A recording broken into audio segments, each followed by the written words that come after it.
Jubilee Hills bypoll notification విడుదలైంది. ఈ నెల 21 వరకు నామినేషన్లను స్వీకరించనున్నారు. అక్టోబర్ 22న నామినేషన్ల పరిశీలన జరగనుంది. నామినేషన్ల ఉపసంహరణకు 24 వరకు అవకాశం ఉంది. అదే రోజు సాయంత్రం తుది అభ్యర్థుల జాబితాను ప్రకటించనున్నారు. జూబ్లీహిల్స్ ఉప ఎన్నిక నవంబర్ 11న జరుగుతుంది. కౌంటింగ్ నవంబర్ 14న యూసఫ్గూడలోని కోట్ల విజయభాస్కర్ రెడ్డి స్టేడియంలో జరగనుంది. అదే రోజు ఫలితాలను ప్రకటించనున్నారు. సిట్టింగ్ ఎమ్మెల్యే మాగంటి గోపీనాథ్ మృతితో జూబ్లీహిల్స్ ఉప ఎన్నిక జరుగుతుంది. ఈ స్థానాన్ని కైవసం చేసుకోవడానికి రాజకీయ పార్టీలు ప్రత్యేక వ్యూహాలతో సిద్ధమయ్యాయి. జూబ్లీహిల్స్ ఉప ఎన్నిక రాష్ట్ర రాజకీయాల్లో ప్రతిష్టాత్మకంగా మారింది.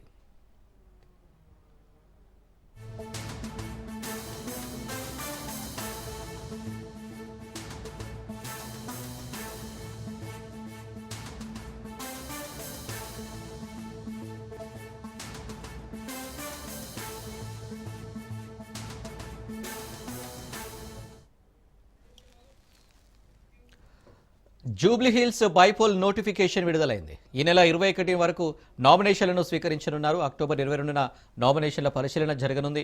నామినేషన్ల ఉపసంహరణకు 24 వరకు అవకాశం ఉంది. అదే రోజు సాయంత్రం తుది అభ్యర్థుల జాబితాను ప్రకటించనున్నారు. జూబ్లీహిల్స్ ఉప ఎన్నిక నవంబర్ 11న జరుగుతుంది. కౌంటింగ్ నవంబర్ 14న యూసఫ్గూడలోని కోట్ల విజయభాస్కర్ రెడ్డి స్టేడియంలో జరగనుంది. అదే రోజు ఫలితాలను ప్రకటించనున్నారు. సిట్టింగ్ ఎమ్మెల్యే మాగంటి గోపీనాథ్ మృతితో జూబ్లీహిల్స్ ఉప ఎన్నిక జరుగుతుంది. ఈ స్థానాన్ని కైవసం చేసుకోవడానికి రాజకీయ పార్టీలు ప్రత్యేక వ్యూహాలతో సిద్ధమయ్యాయి. జూబ్లీహిల్స్ ఉప ఎన్నిక రాష్ట్ర రాజకీయాల్లో ప్రతిష్టాత్మకంగా మారింది.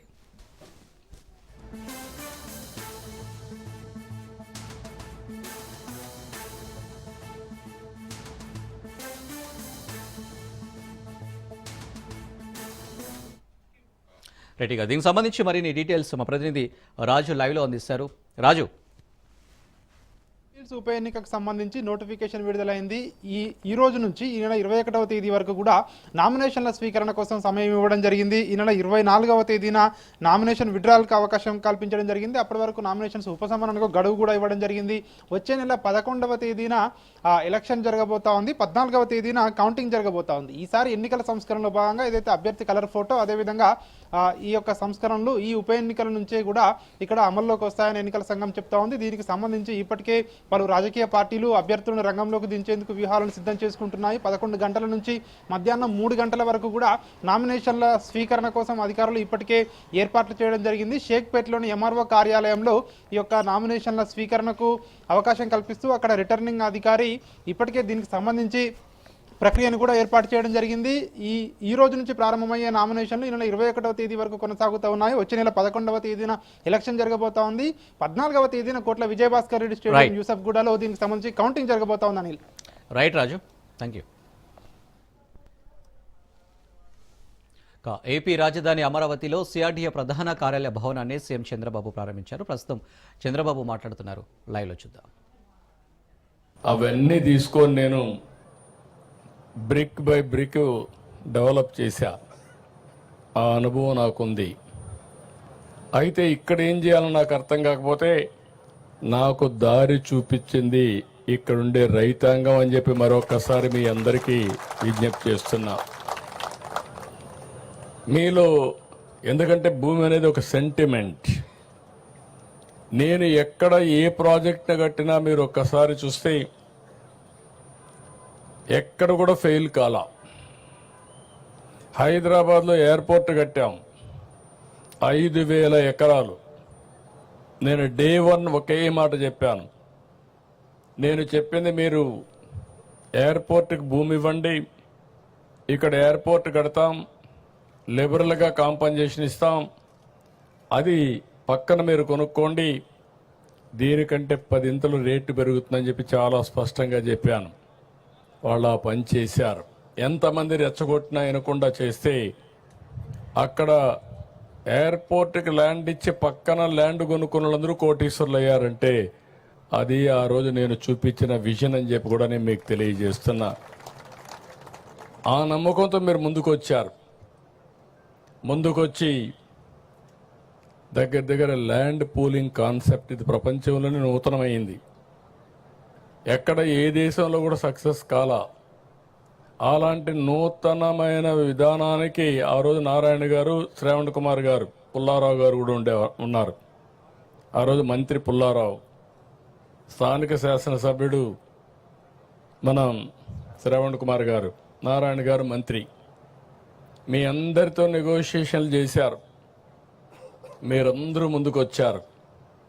ఫస్ట్ టైం చరిత్రలో ప్రపంచంలోనే ల్యాండ్ పూలింగ్ కింద అందరూ కూడా ల్యాండ్ ఇచ్చిన ఏకైక చరిత్ర అమరావతి రాజధాని. అది నా జీవితంలో ఎప్పుడూ మర్చిపోలేను. అలాంటి దీనికి దోహదం చేశారు. తర్వాత జరిగిన 5 ఏళ్ళు. అయితే ఆ రోజు మనం గుర్తుపెట్టుకోవాల్సింది, ముందు రాజధాని ఎక్కడ పెట్టాలని నిర్ణయం జరిగింది. ఆ తర్వాత మీరు ల్యాండ్ ఇవ్వడానికి కొంత సమయం ఏ విధంగా రావాలి, పాలసీ అన్ని కూడా నిర్ణయించాం. ల్యాండ్ పూలింగ్ చేశాం. అప్పటికే లేట్ అవుతుందంటే సెక్రటరియట్ కట్టాం, అసెంబ్లీ కట్టాం. నేను ఆ రోజు చెప్పింది, మాస్టర్ ప్లాన్ ప్రకారం మనం సెక్రటరియట్, అసెంబ్లీ ఇవన్నీ వచ్చే లోపల మనకు ట్రాన్సిట్ అంటే ఈరోజు ఉండడానికి మంచి బిల్డింగ్లు కావాలంటే అవి కావాలని అపోజిషన్ పార్టీ ఇవన్నీ కూడా రేకు షెడ్లు వేస్తున్నారు, లేకుంటే ఇంకోటి చేశారని చెప్పి అపహాస్యం చేసే పరిస్థితికి వచ్చారు. కానీ ఈరోజు నేను చెప్తున్నా, I'm very happy. First building CRDA building మొదలైంది. ఇది ప్రారంభం మాత్రం. రేపు రాబోయే రోజుల్లో గవర్నమెంట్ బిల్డింగ్స్ కానీ ప్రైవేట్ బిల్డింగ్స్ కానీ అన్నీ వస్తాయి. ఇది ఇంకొక విషయం కూడా మిమ్మల్ని అందరినీ కోరుతున్నాం. మీరు పడిన కష్టాలు 5 ఏళ్ళు నేను చూశాను. ఆడబిడ్డల పడిన అవమానం నేను చూశాను. రోడ్డెక్కి పోరాడారు. ఆ రోజు ఒకటి కాదు, అనేక ఉద్యమాలు చేశారు. మీరు చేసిన ఉద్యమానికి అండగా ఉండడానికి నేను కూడా జోలి పట్టి డబ్బులు వసూలు చేసి ఆ డబ్బులన్నీ అజిటేషన్కి ఇచ్చా. శివారెడ్డి, తిరుపతిరావు వీళ్ళంతా చేస్తా ఉంటే, కొండవాళ్ళందరూ చేస్తా ఉంటే మీ ఉద్యమానికి సహకరించాలనే ఉద్దేశంతో చేశాం. ఆ ఉద్యమ ఫలితం ఈరోజు మనందరం ఇక్కడ కూర్చోగలిగాం. ఇప్పుడు నేను మిమ్మల్ని కోరేది, పడిన కష్టాలు మరిచిపోతే భవిష్యత్తులో ఓసారి మనం అటు ఇటు వెళ్ళిపోతాం. మీ కష్టాలు నేను చూసా, మీ ఇబ్బందులు నేను చూసా, మీ త్యాగాలు చూసా. ఆ త్యాగాల ఫలితాలు మళ్ళీ మీరు అనుభవించడానికి నేను అన్ని విధాలుగా మీకు సహకరిస్తానని మరొక్కసారి మాట ఇస్తున్నా. దాంట్లో అనుమానమే లేదు. ఫేజ్ 1 ల్యాండ్ పూలింగ్లో మీరు భూమి ఇచ్చారు. ఫేజ్ 2లో మీరందరూ కష్టాలు పడ్డారు. ఇచ్చిన నేరానికి, లేకుంటే మీరు చేసిన త్యాగానికి మిమ్మల్ని నానా హింసలు పెట్టి, ఒకటి కాదు అన్ని హింసలు పెట్టారు. వాళ్ళ అక్కస్ ఎంతవరకు ఉందంటే, కడాన మొన్న కూడా మీరు చూస్తే రాజధాని ప్రాంతం వేశ్యల ప్రాంతం అని మాట్లాడే పరిస్థితికి వచ్చారు. రాజధాని ఎక్కడుంది, ఇది ఒక ఎడారని మాట్లాడారు. రాజధాని ఎక్కడుంది, ఇది ఒక శ్మశానం అని మాట్లాడారు. ప్రతి ఒక్క వ్యక్తి ఉండే వాళ్ళల్లో మీ మైండ్లో అది ఉండాలి, మీ మనసులో అది ఉండాలి. ఉండి ఈ ఐకమత్యం దేనికి కాదు. ఈరోజు ఈ సిటీని బ్రహ్మాండమైన సిటీగా నేను ఒకటే ఆలోచిస్తున్నా, నేను విజువలైజ్ చేసి చెప్తున్నా. ఇంత మంచి సిటీ, ఇంత మంచి ప్రాంతం ఎక్కడా ఉండదు. ఒక పక్కన కృష్ణా నది, దగ్గర దగ్గర 30-40 లక్షల ఎకరాలు సాగు చేసే నదిది. గోదావరి కృష్ణా అనుసంధానమైంది. రేపు రాష్ట్రంలో నదులన్నీ అనుసంధానం అయితే ఇక్కడి నుంచే నీళ్లు వెళతాయి. Fresh water. ఏ సిటీ కూడా లేదు భారతదేశంలో ఇలాంటి సిటీ. భారతదేశంలోనే కాదు, ప్రపంచంలో ఎక్కడా లేనటువంటి సిటీ ఈ అమరావతి అని చెప్పి కూడా నేను మీకు తెలియజేస్తున్నా. రెండోది, బంగారు పండించే భూములు ఇవి. మంచి గ్రీనరీ వస్తుంది. చెట్టు పెడితే చెట్టు బ్రహ్మాండంగా వస్తుంది. అలాంటి భూమిలో చెట్లు పెడితే ఇంక మీకు గ్రీనరీకి కొరత ఉండదు. అంటే ఒక పక్క బ్లూ, ఒక పక్క గ్రీన్. మూడోది కొత్త టెక్నాలజీ వచ్చింది, గ్రీన్ ఎనర్జీ వచ్చింది. ఇప్పుడు అక్కడ వెహికల్స్ అన్నీ పెట్టారు. సైకిల్ దగ్గర నుంచి ప్రతి ఒక్కటి కూడా ఎలక్ట్రిసిటీతో నడుస్తున్నాయి. ఇక్కడ సోలార్ వచ్చింది, ఇంటిపైనే సోలార్ పెట్టుకునే పరిస్థితికి వచ్చాం. ఇంకొక పక్కన రాష్ట్రంలో గ్రీన్ హైడ్రోజన్కి వెళ్తున్నాం. అంటే ఈ ప్రాంతంలో పొల్యూషన్ లేకుండా చేయడానికి ఏమేం చేయాలో అవన్నీ చేస్తున్నాం. ఇంకొక పక్క హైదరాబాద్ నగరాన్ని నేను చూసి అన్ని నగరాలు చూస్తున్నాం. చేసినప్పుడు రోడ్డు మీదనే, రోడ్డు కిందనే పైపులు వేస్తారు. ఓసారి అది పగిలితే రోడ్డు అంతా కూడా మురికి నీరు బారుతూ ఉంటుంది. అది హైదరాబాద్లో చూసా, బాంబేలో చూసా, బెంగళూరులో చూసా, ఎవ్రీవేర్ చూసా. ఈ అనుభవాలు చూసిన తర్వాత ఫస్ట్ టైం యూటిలిటీస్ అన్నిటికీ సర్వీస్ డక్ట్లు పెట్టేసి ఏది కూడా పైపులు రిపేర్ చేసే పని లేకుండా ఫ్లడ్ వాటర్ మొదలుకొని, వరద నీరు మొదలుకొని, మురుగునీరు మొదలుకొని, కేబుల్స్ మొదలుకొని, కరెంట్ మొదలుకొని, కడాన డిస్ట్రిక్ట్ కూలింగ్ అని పెట్టి ఏసీ కూడా ఇంటి దగ్గరికి తీసుకొచ్చి ఇచ్చే విధంగా, ఆఫీస్ దగ్గర తీసుకొచ్చే విధంగా ఏర్పాటు చేసే పరిస్థితికి వచ్చాం. ఇది ఎక్కడ ఏ సిటీకి లేదు. అందుకే నేను చెప్పా ఇది ఒక గ్రీన్ సిటీ అని. కొంతమంది ఇప్పుడు కూడా మాట్లాడుతున్నారు, ఇక్కడ రైతాంగం త్యాగం చేశారు. మీరు త్యాగం చేసిన తర్వాత ల్యాండ్ పూలింగ్లో ఎప్పుడు కూడా కొన్ని వేల కోట్ల రూపాయలు ల్యాండ్కే ఖర్చు అయ్యే సందర్భంలో మీరిచ్చింది మీరు డెవలప్ చేయండి, ఆ అభివృద్ధి వల్ల దీనివల్ల ల్యాండ్ విలువ పెరుగుతుంది, పెరిగిన దాంట్లో మాకు కూడా కొంత ఇవ్వండి, అదే మరిగా మీరు ఆ ల్యాండ్ అమ్మి ఇక్కడ రాజధాని కట్టడానికి నిధుల సేకరణకు కూడా మీరు సహకరించే పరిస్థితి వచ్చారు. అందుకే ఈ ప్రాజెక్టు సెల్ఫ్ మానిటైజేషన్.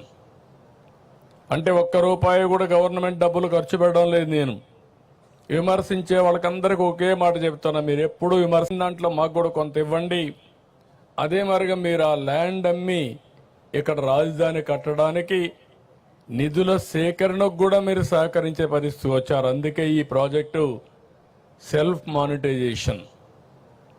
అంటే ఒక్క రూపాయి కూడా గవర్నమెంట్ డబ్బులు ఖర్చు పెట్టడం లేదు. నేను విమర్శించే వాళ్ళకందరికీ ఒకే మాట చెప్తున్నా, మీరు ఎప్పుడు విమర్శే మీరు చేసేది. హైదరాబాద్లో నేను ఒక్క రూపాయి గవర్నమెంట్ డబ్బులు ఖర్చు పెట్టలేదు. నా తెలివితేటలతో ఆ రోజు బిల్డింగ్ బై బిల్డింగ్ కట్టా. ఆటోమేటిక్గా ట్యాక్సులు పెరిగాయి.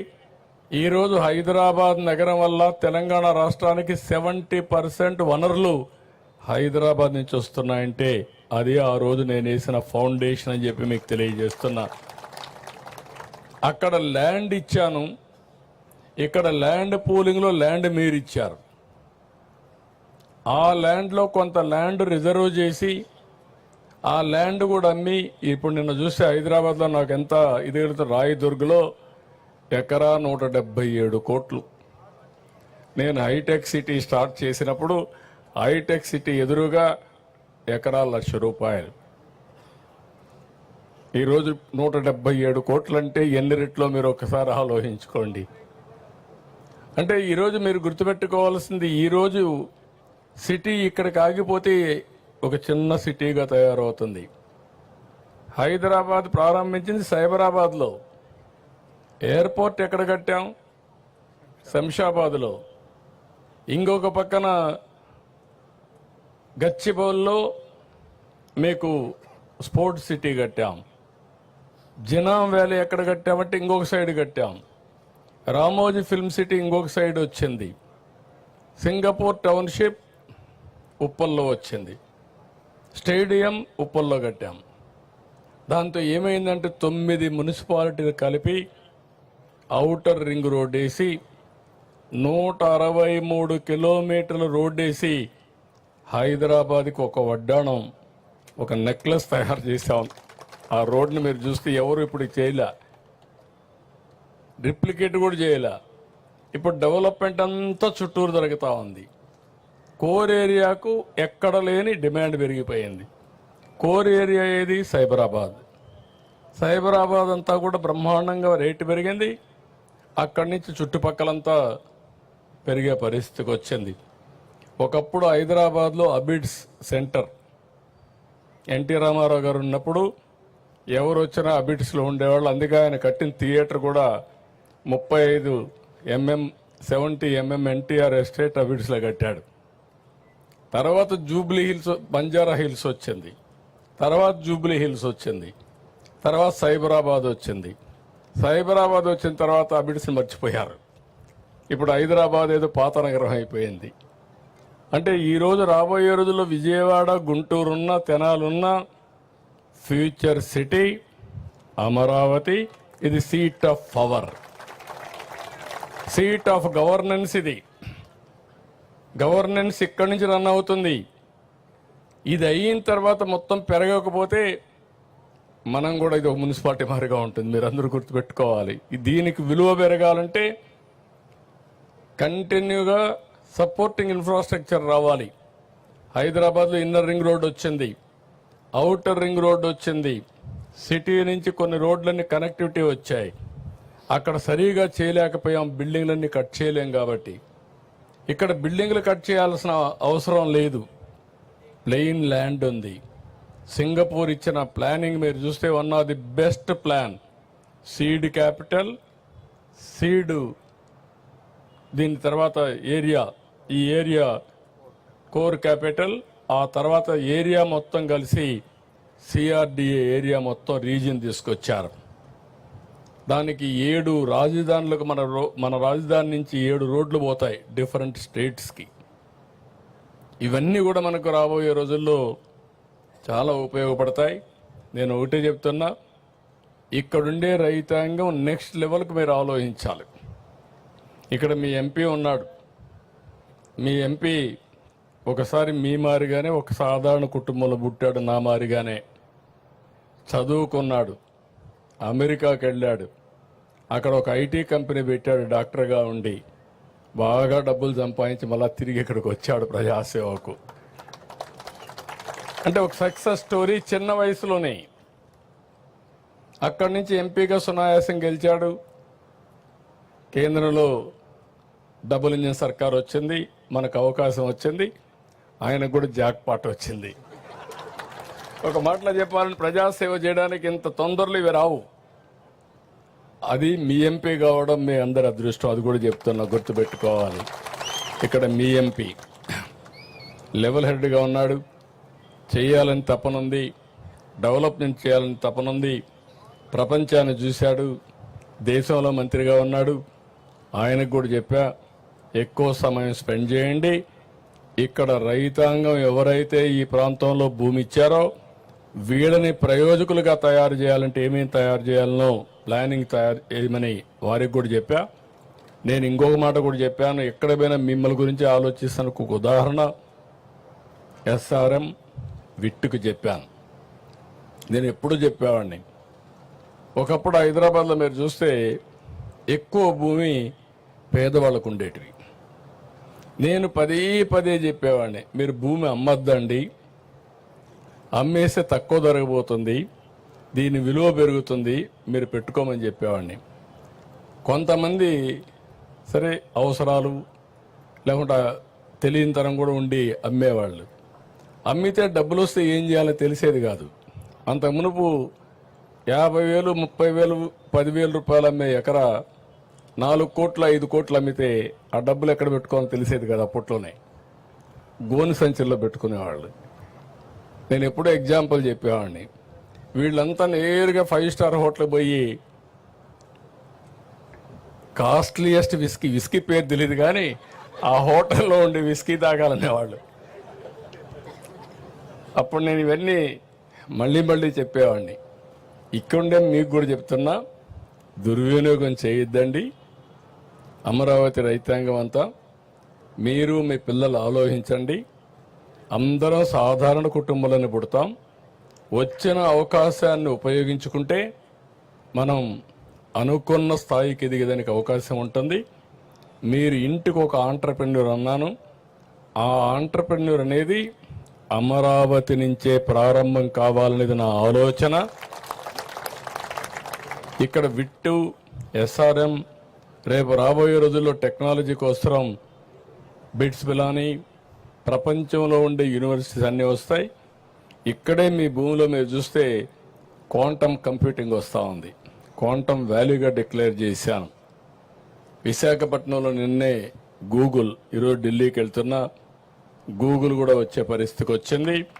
ఈ గూగుల్ వల్ల ఏఐ సునాయాసంగా డేటా సెంటర్ ఏఐ వస్తుంది. ఇవన్నీ కూడా మీరు గుర్తుపెట్టుకోవాల్సింది.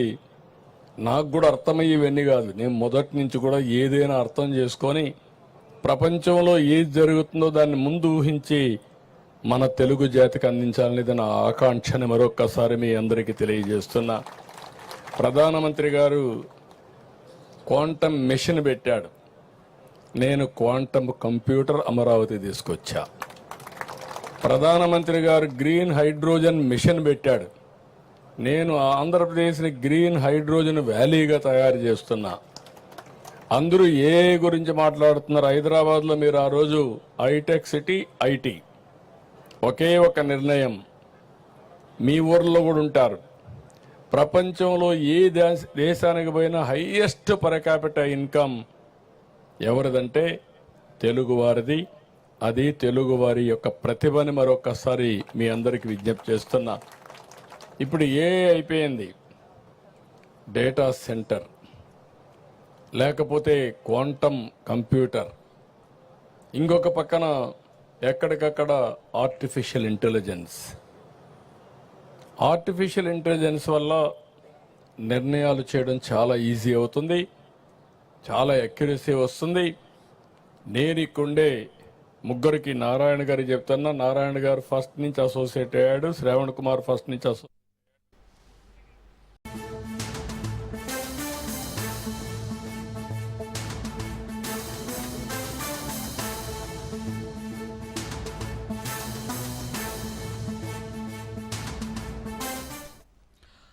తమిళనాడు కరూరు తొక్కిసలాట ఘటనపై సిబిఐ విచారణకు ఆదేశించింది సుప్రీంకోర్టు.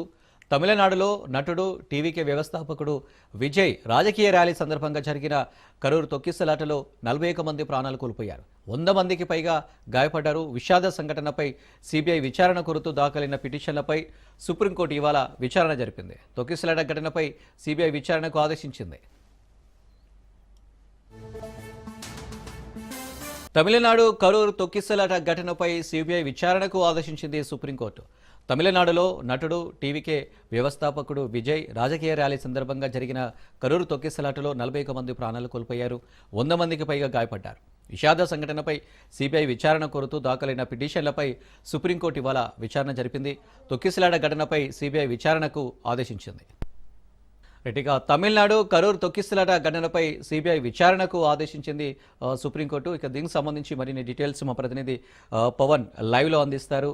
పవన్, సుప్రీంకోర్టులో యొక్క కీలకమైన నిర్ణయం తీసుకుంది. విజయ్, టీవీకే అధినేత విజయ్ యొక్క కరూర్లో యొక్క భారీ బహిరంగ సభకు సంబంధించిన నేపథ్యంలో 41 మంది యొక్క తొక్కిసలాటలో కూడా చనిపోయారు. అయితే దీనిపైన సిబిఐ దర్యాప్తు చేయాలంటూ కూడా సుప్రీంకోర్టులో పిటిషన్ కూడా దాఖలైంది. ఈ యొక్క సుప్రీంకోర్టులో పిటిషన్ దాఖలైన నేపథ్యంలో దీనిపైన విచారణ కొనసాగిన నేపథ్యంలో సిబిఐ దర్యాప్తుకు ఆదేశిస్తూ సుప్రీంకోర్టు కూడా కీలకమైన నిర్ణయం కూడా తీసుకుంది. మొత్తానికి ఒక retired judge, supreme court retired judge నేతృత్వంలో 3 కమిటీ సభ్యులకు సంబంధించి కూడా ఈ యొక్క దర్యాప్తు జరపాలి. దర్యాప్తు జరిపిన దాని తర్వాత ఇందులో ఎవరు తప్పిదం ఉందనే దానిపైన కూడా క్లారిటీ ఇవ్వాలని చెప్పి కూడా ఇప్పటికే సుప్రీంకోర్టు యొక్క మధ్యంతర ఉత్తర్వులు కూడా జారీ చేసింది. అయితే ఇందులో యొక్క సభలో 41 మంది కూడా తొక్కిసలాటలు కూడా చనిపోయారు. టీవీకే విజయ్ యొక్క భారీ బహిరంగ సభతో పాటు ర్యాలీ కూడా నిర్వహించారు. ర్యాలీలో అధిక సంఖ్యలో ఎక్కువ మంది రావడంతో ఒక్కసారిగా పోలీసులు కూడా వీరిని అదుపు చేయలేకపోయారు. దీంతో తొక్కిసలాట కూడా జరిగింది. తొక్కిసలాటలో చూస్తే చిన్నపిల్లలు, వృద్ధులు అందరూ కలిపి 41 మంది దీనికి సంబంధించి కూడా వారు మృతి చెందారు. మృతి చెందిన నేపథ్యంలో చాలామంది కూడా తీవ్రంగా గాయాలై హాస్పిటల్లో పాలయ్యారు. ఈ యొక్క ఘటన మాత్రము గత నెల 27వ తేదీన చోటు చేసుకుంది. దాని తర్వాత ఈ యొక్క కేసుకు సంబంధించి పూర్తిగా దర్యాప్తు చేయాలంటూ కూడా హైకోర్టులో కూడా అంటే చెన్నై హైకోర్టులో తమిళనాడు హైకోర్టులో కూడా దీనికి సంబంధించి పిటిషన్ దాఖలు చేసిన నేపథ్యంలో హైకోర్టు తోసిపుచ్చిన నేపథ్యంలో దీనికి సంబంధించి సుప్రీంకోర్టును కూడా ఆశ్రయించారు. సుప్రీంకోర్టులో కూడా ఈ యొక్క వాదనలు కూడా వినిపించారు. ఇందులో టీవీకే విజయ్ తరఫున దీనికి సంబంధించి వాదనలు వినిపించిన నేపథ్యంలో తమిళనాడు ప్రభుత్వం తరఫున కూడా ఈ యొక్క వాదనలు వినిపించారు. మొత్తానికి ఓవరాల్గా చూస్తే మాత్రము సుప్రీంకోర్టు ఈ యొక్క కీలకమైన నిర్ణయం కూడా తీసుకుంది. దీనికి సంబంధించి సిబిఐ దర్యాప్తు కూడా ఆదేశిస్తూ మధ్యంతర ఉత్తర్వులు జారీ చేసింది. అయితే దీనిపైన ముఖ్యంగా ఈ యొక్క సుప్రీంకోర్టు మాజీ యొక్క రిటైర్డ్కి సంబంధించిన జడ్జి నేతృత్వంలోనే పూర్తిగా ఈ యొక్క ఇన్వెస్టిగేషన్ చేయాలి అనేది మాత్రం ప్రధానంగా సుప్రీంకోర్టు ఆదేశించిన నేపథ్యంలో తాజాగా దీని ఎక్కడైతే ఒక ఘటన పైన ఎఫ్ఐఆర్ నమోదైందో ఆ ఎఫ్ఐఆర్ ఆధారంగా సిబిఐ దీనికి సంబంధించి పూర్తిగా ఆధారాలన్నీ కూడా సేకరిస్తుంది. ఇప్పటికే పోలీసులు దీనికి సంబంధించి ఎలాంటి దర్యాప్తు జరిపారు, దర్యాప్తులో భాగంగా ఎంతమందిని అరెస్ట్ చేశారో అన్ని వివరాలు కూడా తీసుకొని దాని తర్వాత సిబిఐ కూడా రంగంలోకి దిగుతుంది. రంగంలోకి దిగి దీనికి సంబంధించి పూర్తిగా ప్రతి ఒక్కరి స్టేట్మెంట్ కూడా రికార్డ్ చేస్తుంది. ఎందుకంటే ఈ యొక్క ఇన్సిడెంట్ ఎలా జరిగింది, దీనికి సంబంధించి పోలీసుల అనుమతి ఏ విధంగా ఉంది, పోలీసులు అనుమతి ఎంత పెద్ద మొత్తంలో అంటే ఎంత యొక్క జనాభా అటెండ్ అవుతారని చెప్పి వీరు పర్మిషన్ తీసుకున్నారు, దాని తర్వాత ఎంత జనాభా యొక్క సభకు వచ్చారు అని దానిపైన కూడా పోలీస్ ఒకటి సిబిఐ అధికారులు కూడా పూర్తిగా అన్ని ఆధారాలు తీసుకున్న దాని తర్వాత పూర్తిగా దీనికి సంబంధించి ఇన్వెస్టిగేషన్ చేసి ఒక రిపోర్ట్ కూడా తయారు చేస్తారు. ఈ యొక్క రిపోర్ట్లో మాత్రము ఎవరి తప్పిదం ఉంది, ఇటు విజయ్ సంబంధించిన తప్పిదం ఉందా లేకపోతే పోలీసుల తప్పిదం ఉందా అనేది సంబంధించి పూర్తిగా ఒక నివేదిక కూడా తయారు చేసిన దాని తర్వాత రిటైర్డ్ జడ్జికి సంబంధించిన ఆధ్వర్యంలో సుప్రీంకోర్టు కూడా ఒక రిపోర్ట్ను అందిస్తారు. దాని తర్వాత దీనికి సంబంధించి ఏ విధంగా లీగల్గా ముందుకు వెళ్ళాలనేది మాత్రము తెలుస్తుంది. Right Pavan, thank you.